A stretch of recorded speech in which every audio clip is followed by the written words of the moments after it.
There's your host, chedda-chaz, your host with the most, aka Pelicans critic. Please be sure to like, comment, subscribe, hit that bell notification. Y'all, I'm here with a quick dime sack for y'all because I want to go over Joe Dumars' tenure as an executive in Detroit. A lot of people tend to look at Detroit's shortcomings in the later years and associate that with Joe Dumars. And I've done some investigating, and it seems to me that Joe Dumars and prior ownership were in lockstep. It wasn't until ownership changed around 2011, you have to imagine that the discussions were going on the prior year, maybe 2010, that you kind of saw Detroit fall off a bit. Just going off of that record, looking at everything, let's go from 2002, well, 2001, 2002, yeah, with Rick Carlisle, coach, lost in the Eastern Conference Finals. Lost again in the Eastern Conference Finals the following year. 2003, they beat the Shaq and Kobe Lakers. That broke my heart because I was a little bit of a Lakers fan. Well, my brother was, and I was just following suit with him. They won the finals. Following year, went to the finals again, lost that finals. Mind you, this is under Joe Dumars' leadership, right? Following season, lost in the Eastern Conference Finals, lost in the Eastern Conference Finals again, lost in the Eastern Conference Finals again, and lost in the first round around 2008, 2009. You have to imagine that's when ownership was probably starting to have a foot out of the door and looking to change at the top. Joe Dumars stayed until around 2014, if I'm not mistaken. But once ownership changed, a lot of things shifted. Poor ownership could lead to poor results, as we've seen historically with Tom Benson pre-Katrina. Things were a little questionable, as we saw with before Tom took over the Pelicans, well, the Hornets then.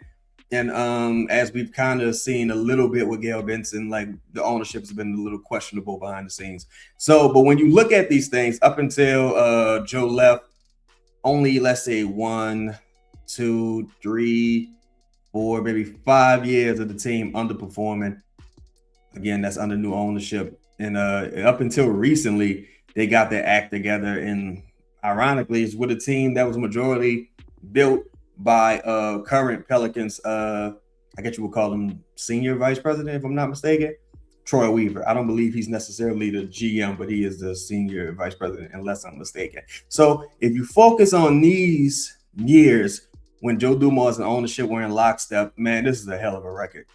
This is a hell of a record. And they came across some very legendary coaches here. Even, shout out to Elvin Gentry, man. Look, Elvin Gentry was in the building at one time. But Larry Brown, Flip Saunders, legendary coach, rest in peace to him. Things were looking good for quite a while. And new ownership came in. Relationship seemingly was severed, and it was all downhill from there. But it's a quick down sack. Wanted to add a little bit of perspective. Ultimately, we don't know how things are going to go. We're still waiting to hear, when the head coach is being announced. We're still waiting to hear about some front office acquisitions and additions, potentially.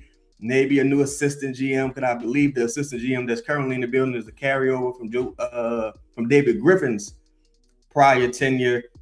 Probably still got a few carryovers. Still got a couple coaches in the building. Jordy Meeks, Greg Monroe, B. Gray, couple people that have been kept on the staff, quality coaches there. Rest in peace to Coach Collins' twin brother. Thoughts and prayers out to that family, man. Rest in peace to Brandon Clark.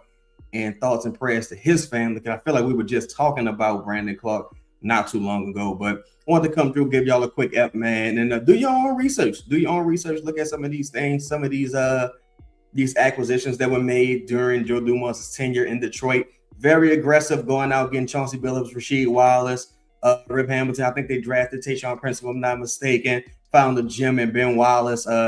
Ultimately traded Chauncey Billups for Allen Iverson. And to me, whether the Allen Iverson tenure worked out, because Allen Iverson was close to the end around that time, whether it worked out or not, it shows a certain level of aggressiveness.